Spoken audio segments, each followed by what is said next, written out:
town of Millbrook had always prided itself on its quiet charm and neighborly harmony.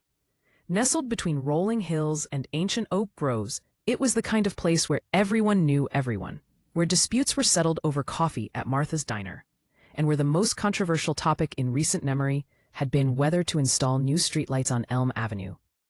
That all changed on a humid September evening when Mayor Patricia Henley stood before a packed town hall, her hands trembling slightly as she held up the artist's proposal.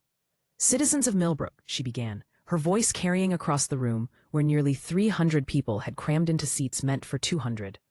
"As you know, we've received a generous donation from the estate of Harold Blackwood to commission a monument for the town square." The murmur that rippled through the crowd was expectant. Harold Blackwood had been Millbrook's wealthiest resident before his death 6 months prior, a reclusive industrialist who'd made his fortune in mining operations across the region. His unexpected bequest of $2 million for a town monument had been the talk of every dinner table for weeks. "The artist we've selected," Mayor Henley continued, "is Victor Sokolovsky, internationally renowned for his provocative works." She turned the easel to reveal the proposal, and the room erupted. The design showed a towering bronze figure nearly 20 feet tall, depicting a man in mining gear, standing triumphant atop a pile of what appeared to be human bones. His face was Harold Blackwood's, rendered with unsettling accuracy, but his expression held a cruel satisfaction that those who'd known the real Blackwood swore they'd never seen. The figure's mining tools were stained with what the artist had indicated would be dark red patina, and carved into the base were the words, "Progress demands sacrifice." "This is an abomination," shouted Dr. Emily Richardson, the town's historian, as she shot to her feet. Harold Blackwood's mining operations displaced entire communities, destroyed sacred Native American burial grounds.